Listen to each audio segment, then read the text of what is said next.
Hi there, welcome to Hud's History. This video focuses on the beginning of World War One, the Western Front and the Eastern Front, and all the wonderful countries in Europe that were part of that, including the Russian Empire, the British Empire, the German Empire, the Austro-Hungarian Empire, France, Serbia, whatnot.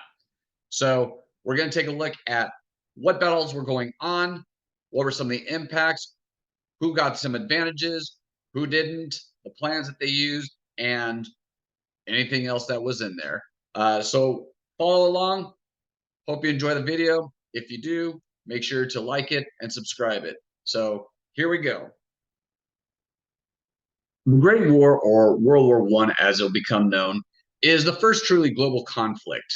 Now, the Europeans had had many conflicts on their continent before, and as Europe gets plunged into this crisis after the assassination of Archduke Franz Ferdinand, you're going to see how these alliance systems will force not only the countries in Europe to fight, but it will bring in members of the different colonies that the Europeans control, but also other countries coming in, like the United States, Canada, as well as Japan. So by the time we get to 1914, we know that Europe is going to be divided into two rival camps. You're going to have the Triple Entente, which is made up of Britain, France, and Russia, and then the Triple Alliance, which is made up of Germany, Austria, and Italy. We know that Italy will, at one point, basically abandon the Central Powers and join with the Triple Entente. And in their place, the Ottoman Empire and Bulgaria will join the Central Powers in fighting in this global conflict. Now, the Austro-Hungarian Empire, they're going to be the ones who kind of start everything, right? Because with the assassination of Archduke Franz Ferdinand, they demand justice, they demand revenge, and Serbia is not going to really be able to do anything about that. So Austria-Hungary is going to declare war on Serbia. That happens in July of 1914. And then Serbia is going to ask Russia for help. So Russia's going to be like, yeah, we're going to come to your help and we'll go against Austria-Hungary.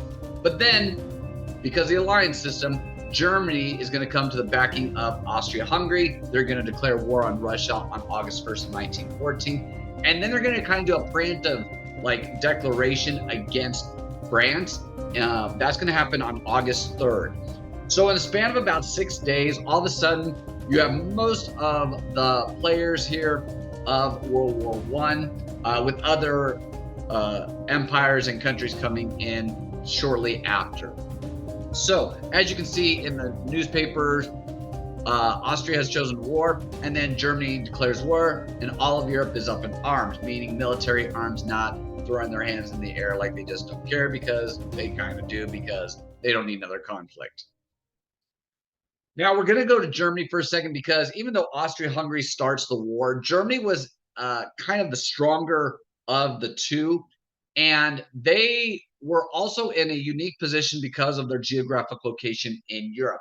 They're in the central part. That's why they're the Central Powers. Because they're in the central part of Europe, that means that they have a big vulnerability, and that is that they realize they might be attacked from two sides. And if they had to fight a war on two fronts, they probably wouldn't do very well. So in 1905, there's a general by the name of Schlieffen, and he comes up with a plan. It's known as the Schlieffen Plan. And basically, this plan said that they would attack and defeat what they consider the weaker enemy, and then they could send those troops over to the other side and fight what they would determine as the stronger enemy. In this case, they believe that France is the weaker enemy. And they believe that because of the fact that they had fought France before, specifically in the Franco-Prussian War, where there had been territory lost by the French. So they figured if they could take down France very quickly, then they could just take those troops and move them over to the east and take on the Russian Empire, who they saw as a bigger threat. So, is this an important plan that they have? Yes. Is it a good strategy? It sounds like it. Did they feel good about it? Yes, because the German people over the course of the past 50 years had become unified, united, and they had become a very industrialized people who were doing a lot of technology, a lot of weaponry, and building a very big military. So they look at these things and they realize that they are probably in pretty good shape. So, what is the result? What is the impact that we're going to see with this plan? Well, first off, the Germans are going to go and attack France, but they don't just directly go across the French German border. What they do instead is that they rush through Belgium because they thought if they could go through Belgium and come down from the northeast into uh, France, they'd be closer to Paris. Now, the Belgians are like, oh, what's going on? We just want to make our chocolate and our waffles. Ha ha ha. And they're like not really enthused about having this whole military complex coming through them. When Britain finds out that Germany has invaded through Belgium, they become outraged because Belgium had been neutral. This is where Britain decides that they're going to join the war, and they declare war on Germany. As the Germans are going into the northeastern part of France, of course the French are sending their military to meet them. But now you're going to have British forces on their way, and they're going to come across the English Channel. They're going to help the French in their defense of France. So September 5th, 1914, you have a regrouping. The Allied forces are going to go and they're going to attack the Germans northeast of Paris. And this is going to be called the First Battle of the Marne. And as this battle progresses, you're going to see that the Germans put in a very strong force, but the Allies themselves are going to bring in reinforcements by the British soldiers coming from Great Britain.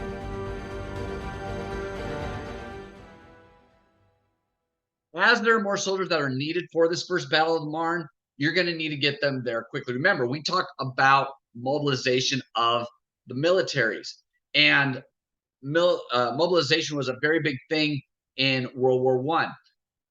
Usually, you would just send soldiers by foot. They would just, walk to wherever they needed to go. That's how they did it for like hundreds and hundreds of years.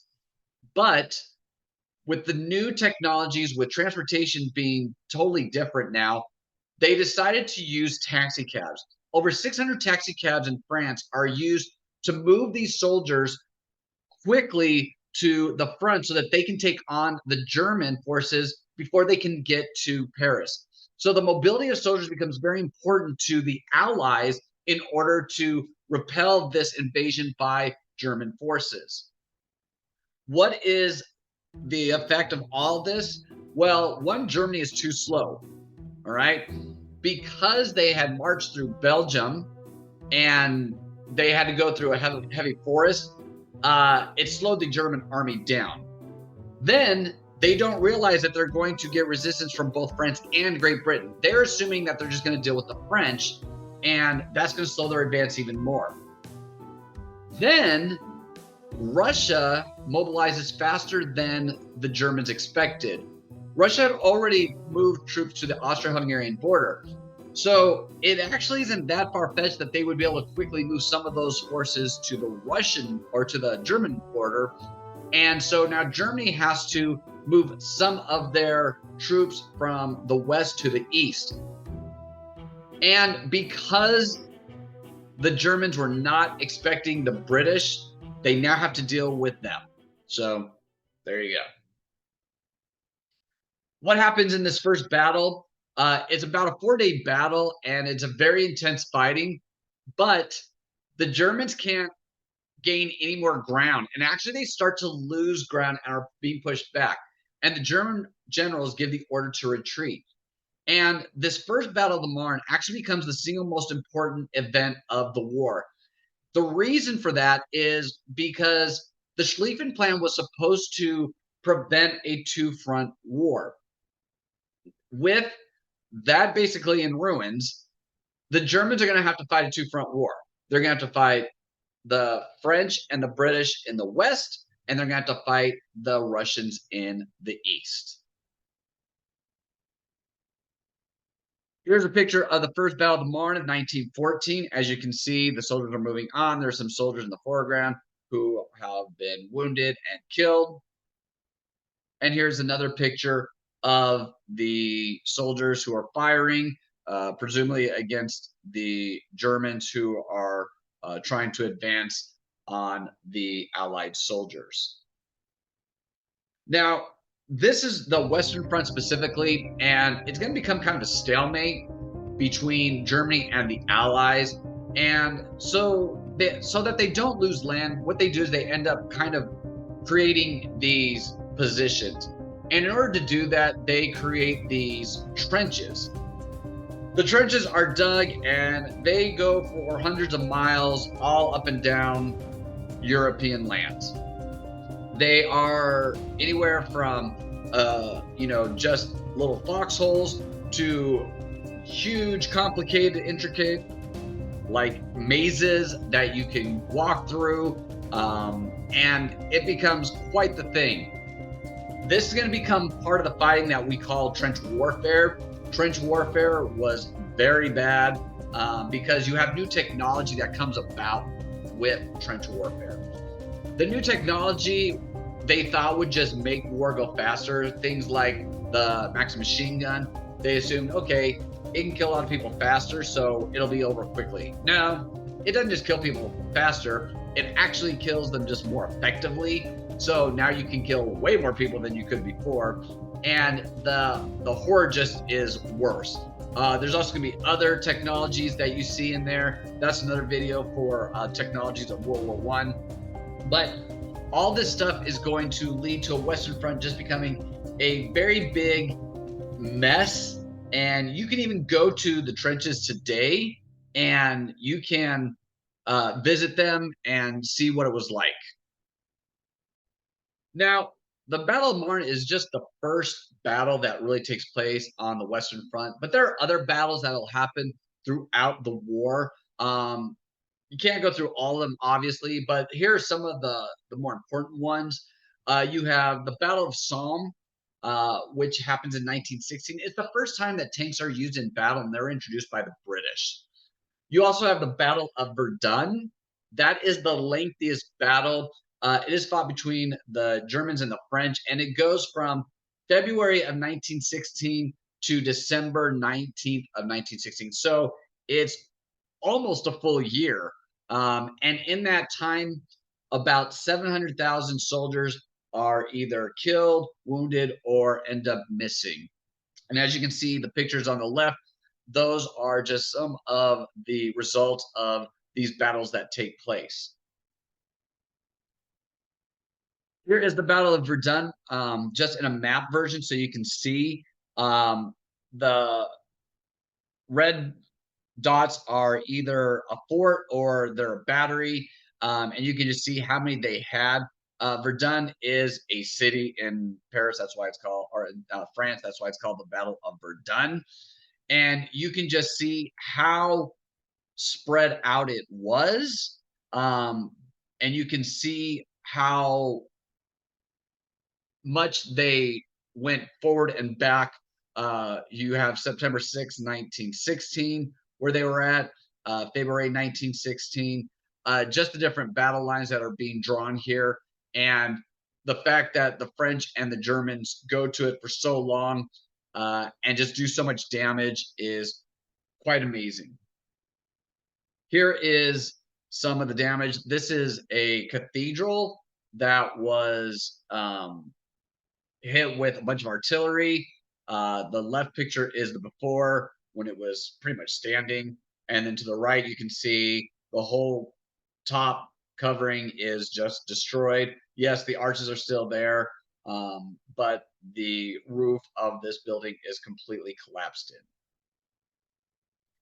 in. Now, that's going on in the western part of Europe. The other side is the Eastern Front, and that is the fighting that's going on right there between the Russians, the Germans, and the Austrian-Hungarian Empire.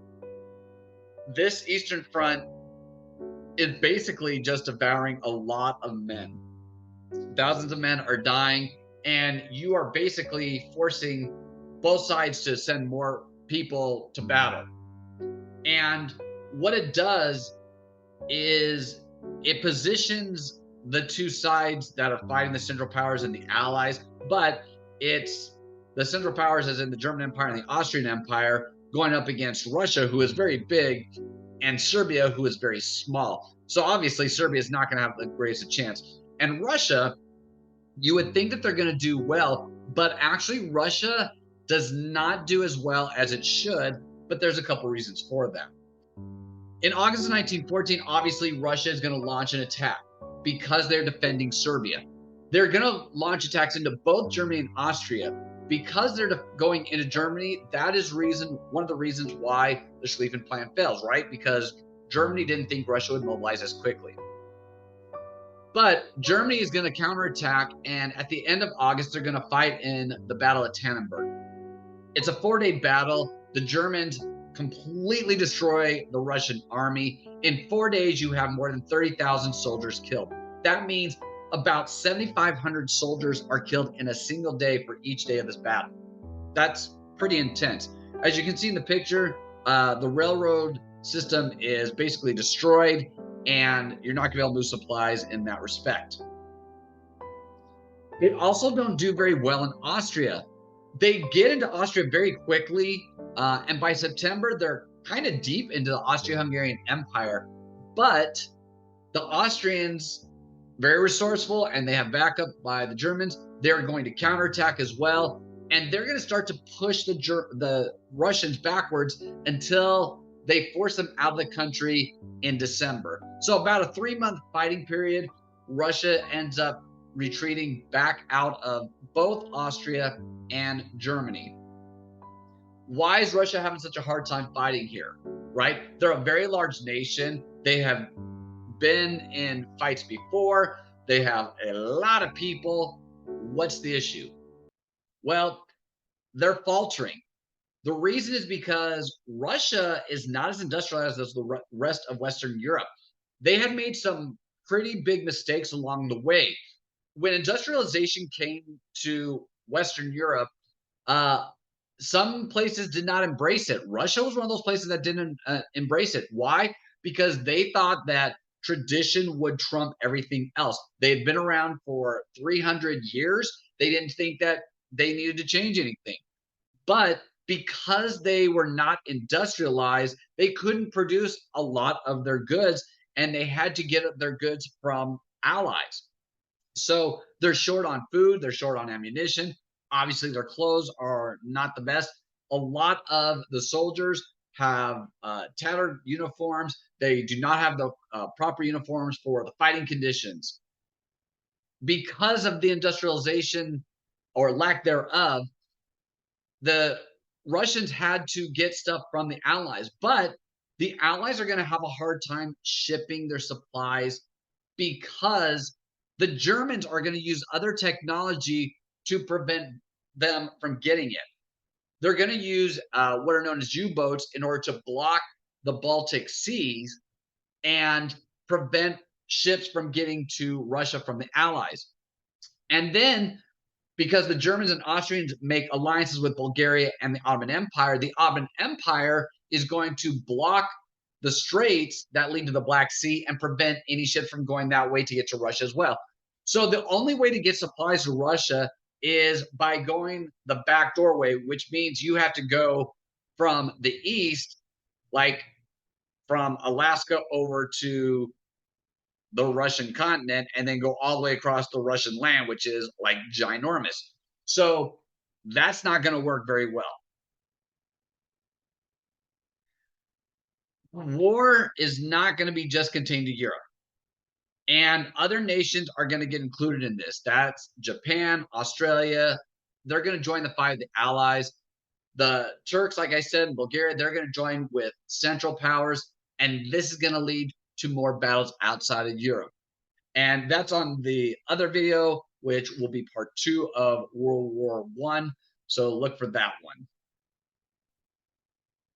And that's how World War I starts, with the different countries and empires, how the alliance system creates these Eastern and Western fronts. And that is how World War One is going to keep going.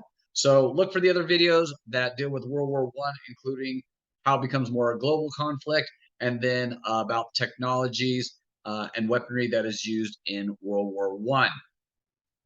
Here's your social tip for the day. Friendships are not easy to start, they're not easy to maintain, and you definitely don't want to lose any good friends. So make sure you tell your friends how important they are to you. Make sure you show them appreciation, whether it's with a high five, a hug, or a Starbucks or some sort of coffee or drink that they like. Make sure that you understand that, hey, sometimes it's going to be easy, sometimes not so easy, but a true friend will be there for you through thick and thin. They'll understand everything, and they're always there when you need it the most. So make sure you keep those friendships going strong. So until next time, this has been HUD's History. If you like the video, make sure you like it and subscribe so you can see the other videos that come about that are made. So until next time, peace out. Have a great one.